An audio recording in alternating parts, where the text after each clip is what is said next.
My friends say I should leave you, but I'll give you one more chance to correct yourself, she said. I replied, how generous.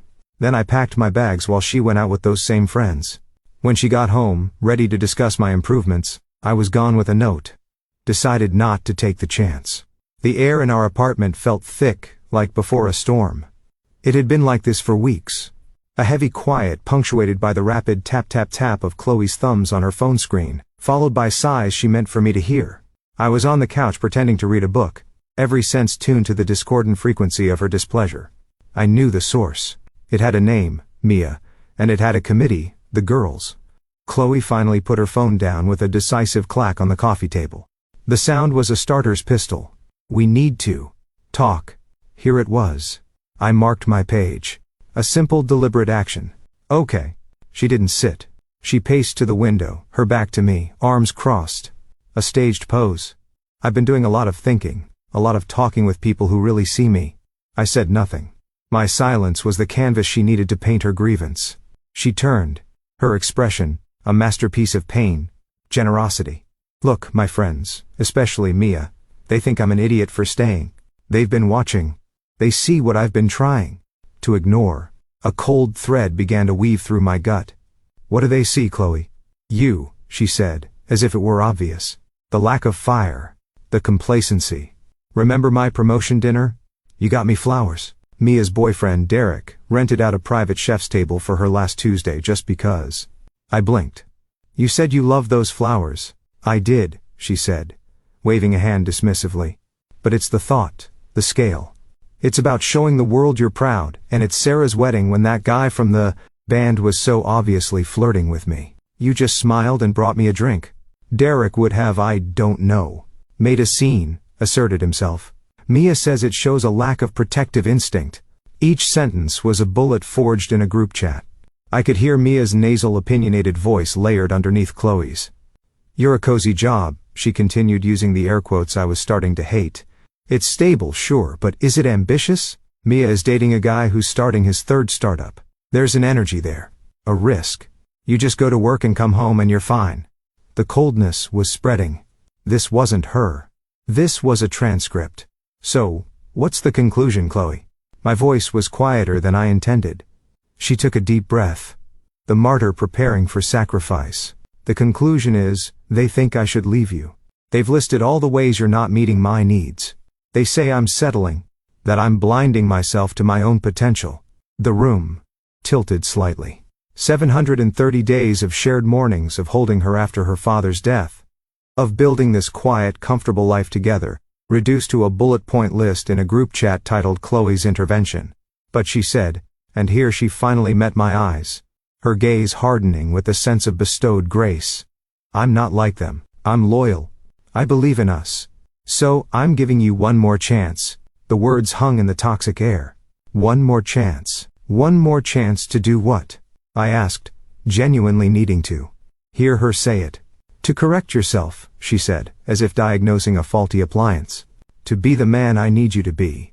To show up with the fire, the ambition, the grand gesture energy. To prove my friends wrong. We can start tomorrow. We can make a plan. A surreal calm descended over me. The coldness reached my heart and froze it solid. I saw everything with perfect, horrible clarity. I wasn't her partner. I was a project her friends had deemed unsatisfactory. And she, the benevolent foreman, was offering me a stay of execution to remodel myself to their specifications. A slow, humorless smile touched my lips.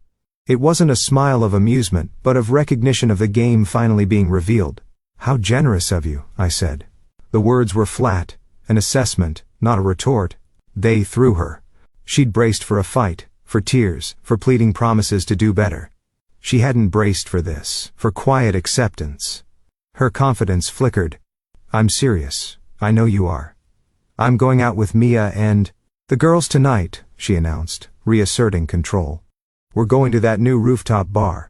I need space to think and they support me. We need to talk about this. She gestured between us when I get back. So think. Really think about what you're going to do to fix this. She looked at me, waiting for my counter-argument, my blueprint for my own renovation. I just nodded. Have fun with your friends. Frustration flashed in her eyes. She grabbed her going-out purse, the small, Expensive one I'd saved for 3 months to buy her, and headed for the door. She paused, hand on the knob. This is for us, you know. This is me fighting for us. And then she was gone.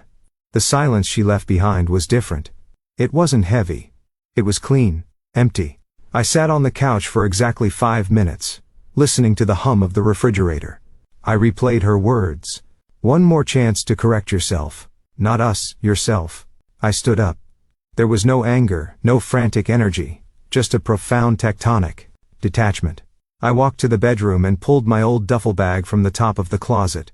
I opened our shared dresser, my side, my socks, my boxers, my t-shirts. I folded them neatly and placed them in the bag. I took the 3 dress shirts from the closet, the pair of good shoes from the bathroom, my razor, my toothbrush, the cologne she'd picked out for me. It makes you smell successful, she'd said. I didn't look at her side. It was already a museum of a life I no longer lived. I went to the small desk in the corner, my desk, my laptop, its charger, the external hard drive with my personal files. The framed photo of us from a hiking trip 2 years ago, when her laugh was real and not a performance for her friends. I left it in the kitchen. I found a notepad stuck to the fridge with a magnet from a winery we'd visited. I took a pen from the drawer. The note needed no poetry. It needed to be a mirror. I wrote in clear, unhurried script. Chloe decided not to take the chance. Goodbye. Didn't sign it. She'd know who it was from. I propped it against the fruit bowl on the counter, right where she'd see it when she came in, high on cheap rooftop cocktails, and the validation of her jury. I shouldered my duffel bag, took one last look at the apartment, the couch where I held her, the kitchen where we'd cooked lazy Sunday breakfasts, and felt nothing. It was a stage set after the play had ended. I locked the door behind me and walked down to my car. As I pulled out of the parking spot, I took out my phone. I went to her contact. I didn't block her yet. I just switched her text notifications to silent. Then I drove into the deepening night, the weight in my chest, not grief, but the eerie, buoyant weight of a chains finally falling away. I drove to Jake's place, my oldest friend. I didn't call ahead.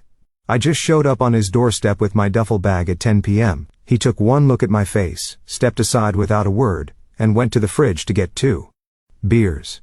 How long? He asked, handing me a bottle. Indefinitely, I said, and took a long pull. I told him what happened, repeating Chloe's words verbatim. One more chance to correct yourself. Jake, who had never been a fan of Mia or the committee, just shook his head. A slow, disgusted motion. So, she put you on performance review with her idiot friends as the HR department, basically. And you just left? I just left. A grin broke across his face. Good. The only correct response to an ultimatum like that is to vanish. It's the nuclear option of self-respect. He cleared off his couch, gave me a blanket and pillow. As I lay there in the dark, staring at the ceiling of his spare room, I waited for the pain to hit. The grief, the heartbreak, the longing. It didn't come. In its place was a vast, empty quiet. It wasn't peaceful. Not yet. It was just null. The emotional equivalent of white noise. My phone face down on the floor lit up at 12:37 a.m. A call. Chloe's name. I watched it ring until it went to voicemail. A minute later, it buzzed with a text. I didn't look. It buzzed 3 more times in quick succession. Then silence. In the morning, over coffee, I finally checked. The first voicemail timestamp 12:37 a.m. Background noise of laughter and clinking glasses. Then her voice slurred and loud. Hey, where are you? We need to talk when I get home, remember? Call me. A giggle in the background, unmistakably Mia. Just call me, okay? The texts, 12:41 a.m. Hello. Are you really not home? 12:55 a.m. This is childish. You're just trying to punish me. It's not going to work. 1:15 a.m. Fine, whatever. Be like that. We'll talk tomorrow. I felt nothing. Not anger. Not hurt. It was like reading messages meant for a previous tenant. I took a screenshot of the note I'd left, saved it to my phone. Then, methodically, I blocked her number. I blocked her on every social media app, Instagram, Facebook, even the professional one she never used. It wasn't an act of anger. It was digital sanitation. Cutting a tie. To a source of infection. Jake. Watch me. You okay, man? I don't know what I am, I said honestly. But I'm not sad. I think I'm free. That was day 1. The first week was a lesson in silence. My world, which had for 2 years been filled with the constant background noise of Chloe's moods, opinions, and social dramas, was now eerily still. I called my landlord, explained the situation, a necessary breakup. I needed to be removed from the lease. He was a decent guy, asked if I was safe, and said he'd start the paperwork. I went to the apartment one last time when I knew Chloe would be at work. I took the rest of my clothes, my books, a few small pieces of furniture that were mine. I left the key on the counter.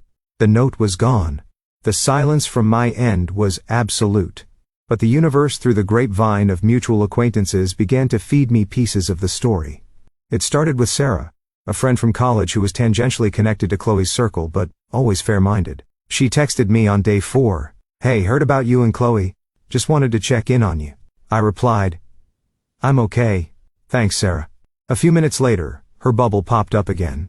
"She's telling everyone you had a nervous breakdown and abandoned her. Mia is leading the charge. It's intense." I wrote back, "Let them talk. It doesn't matter. Sarah, for what it's worth, I never liked Mia. She's a poison pill. Take care of yourself." That was the first confirmation of the narrative they were spinning. I was the villain, the coward who cracked under pressure. It was fine. Villains don't have to attend committee meetings. The voicemails and texts had stopped once I blocked her. But on day 7, a new number popped up on my screen. A local area code. I let it go to voicemail. "Okay, you made your point." Her voice was clear now, sharp with impatience. "You're hurt. I get it. This silent treatment is juvenile. Come home so we can talk like adults. You can't just run from problems." There was a click. The condescension was a tangible thing. She still thought this was a tactic, a negotiation ploy. She was waiting for me in the empty apartment, ready to hear my list of proposed improvements. I deleted the voicemail and blocked the new number. Day 10 brought another new number. This time, the message was different. The performative patience was gone. "You know what? My friends were right. You are a coward. Running away, instead of facing things like a man. Mia says, this just proves everything she said about you. So, congratulations, you played yourself." Her voice was tight with fury. She was trying to provoke a reaction. Any reaction to prove she still had a hook in me. I imagined her, in that apartment, surrounded by the ghost of my presence. Her anger growing with every hour I refused to engage. I blocked the number. Then, for 2 weeks, nothing. Radio silence from her end. But the grapevine was busy. I ran into Mike, a guy who worked with Chloe's friend's boyfriend at the gym. We were spotting each other on the bench press. "Dude," he grunted, wiping his forehead. "Heard about your situation. Rough." "I'm managing," I said, re-racking the weights. "Yeah, well, you might be better off." He lowered his voice. "My girlfriend's in that whole crew. She says Chloe's lost it a bit. She rebounded hard with some guy. Mia set her up with some entrepreneur named Leo." I kept my expression neutral. "Good for her." Mike snorted. "Doubt it. Guy sounds like a tool. Shows up in a leased sports car. Talks non-stop about his brand. Buys rounds for the whole bar to make a point. According to my girl, Chloe's all over him like she's trying to prove something. It's sad." I just nodded. It was sad, but it was a sadness that belonged to a stranger. It had nothing to do with me. The next report came from Sarah again a week later. A simple text with a link to a private Instagram story screenshot. It was Mia's story. A blurry photo of Chloe, and a slick-looking guy with 2 white teeth. "Leo, their face is close." The caption read, "When you upgrade your entire life you it. #realmen #no more settling." Sarah's text followed. "She's making sure you see this." She had Mia post it publicly. "It's so transparent." I didn't respond. I didn't need to. The act of trying to hurt me with this proved my absence was a wound. They were shouting into a void, desperate for an echo. The final piece of the karma puzzle came not from a friend, but from a bystander. I was getting a coffee when I heard a familiar shrill laugh. I glanced over. It was Mia at a corner table with 2 other girls. From the committee. They hadn't seen me. I took my coffee and sat with my back to them, partly hidden by a large potted plant. Completely obsessed. Mia was saying, her voice carrying. "It's pathetic. He texts her every hour. Where are you? Who are you with? Last night he flipped out because she liked some guy's photo from like 2019. One of the other girls giggled nervously. Chloe said he's just passionate. Passionate. Mia's laugh was a razor. Please, he's controlling. He already asked her how much money she has in her savings, but whatever. She wanted a guy with fire right now. Her apartment's on fire. Poetic. Does she talk about, her ex? The third girl asked. Oh, constantly, Mia said, dripping with faux sympathy. He was so stable. He never checked my phone. Ooh. She made her bed, let her lie in it with Mr. Passion. Their conversation moved on, but the damage was done. I sat sipping my coffee, watching the people on the street. The grand gesture guy, the real man, was exactly what you'd expect. Insecure, volatile, and financially predatory. Chloe had traded a peaceful harbor for a dramatic leaking ship, and her first mate, Mia, was already gossiping about the coming wreck. I finished my coffee and left, walking past their table without a glance. They were so engrossed in their drama, they didn't even notice me. The ultimate irrelevance. That night at Jake's, I finally felt the first flicker of something other than numbness. It wasn't happiness. It was the quiet, solid satisfaction of a bullet dodged. The storm I'd walked away from was now raging in full force, and I was sitting in a dry house, listening to the distant thunder. The unfairness of the betrayal had faded. In its place was a simple, unshakable knowledge. I had made the only choice possible. Her life was unraveling thread by thread, pulled by the very hand she'd entrusted with her happiness. And my silence was no longer just an absence. It had become a wall, impenetrable, final. And on my side of it, the air was finally starting to feel clean. The universe has a cruel sense of humor. Just as I'd settled into the quiet rhythm of my new life, crashing at Jake's, focusing on work, actually using my gym membership, the first direct plea arrived. Not from Chloe, but from her lieutenant. It was a Thursday evening. An unknown number with a familiar area code flashed on my screen. I almost didn't answer, but a gut instinct told me to. Hello. Finally. The voice was sharp, accusatory, and unmistakably belonging to Mia. Do you have any idea what you've done? I leaned back in Jake's desk chair, the calm settling over me like armor. Mia, to what do I owe the displeasure? Don't you take that tone with me? She snapped. This isn't a joke. Chloe is a mess. She's completely destroyed because of you. You just ghosted her after everything. What is wrong with you? I let her words hang in the digital silence between us. Is there a point to this call, Mia, or are you just practicing your dramatic monologue? She huffed an angry sound. The point is, you need to fix this. She made a mistake. Okay. She was under pressure. We all were just trying to look out for her. But you took it to a nuclear level. You abandoned her. And now that Leo guy, he's a monster. He's controlling. He's mean. He's bleeding her dry.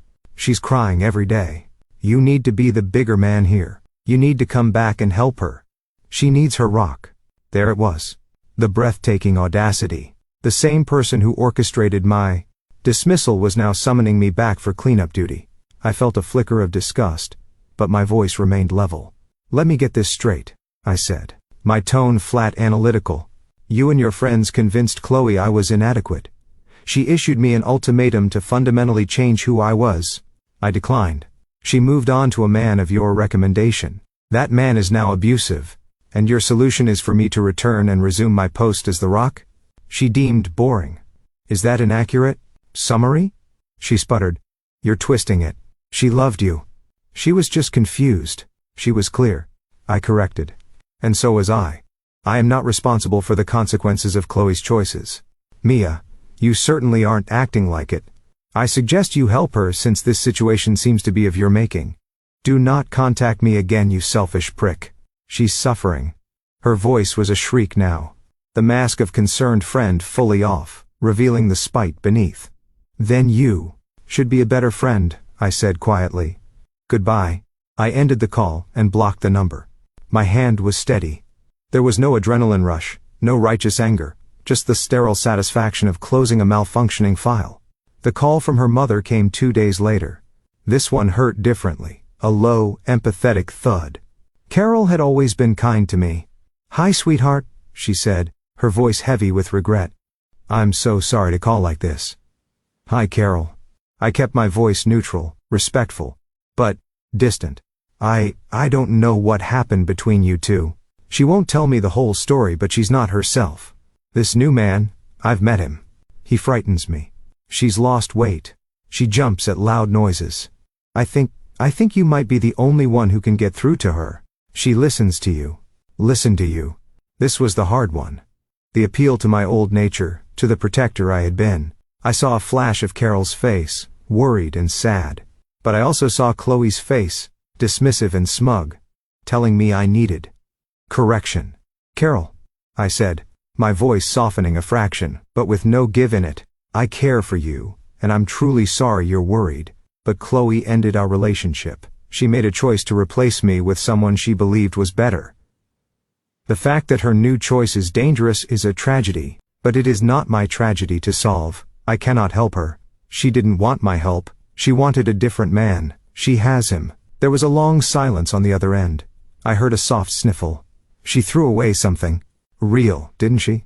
That's between her and her conscience. I said, please take care of yourself, Carol. I ended the call. I didn't block her, but I knew she wouldn't call again. The dam broke a week later. A number I didn't recognize. Calling at 11 p.m. on a Sunday. I was reading. I answered out of sheer morbid curiosity. The sound that came through was pure, undiluted distress. Sobbing, ragged breathing. He took my keys. He changed the passcode on my bank app. He said, if I loved him, I'd prove it by giving him access. It was Chloe. Her voice stripped of all its prior performance, raw and shattered. He yelled at Mia, called her a cancer. He threw my phone against the wall last night. It's all gone wrong. It's all so wrong. I said nothing. I just listened to the sounds of her life crumbling. I see it now. She wept. The words tumbling out in a desperate confession. I was so stupid. So stupid listening to them. To her. It was all a game to her. I gave up. I gave up the only good thing. You were my rock. You were my home. And I handed you a list of complaints from people who don't even know what love is. A huge shuddering gasp. Please. I need you. I'm scared. I have nowhere to go. Please. There it was. The full circle moment. The plea from the depths of the hole she'd chosen to jump into. I waited for the old instincts to kick in. The urge to soothe, to fix, to rescue. I felt only a profound, hollow emptiness. Her pain was real, but it was happening. To a stranger. Chloe, I said. My voice calm, clear, and utterly devoid of the warmth she was begging for. She caught her breath, hearing her name, hoping it was a lifeline. That sounds very difficult. I continued using the same tone I'd used, with a colleague describing a frustrating but not my problem client. I hope you figure it out. The silence on her end was absolute. I'd thrown her a sentence of hollow politeness, a social nicety, when she was begging for a parachute.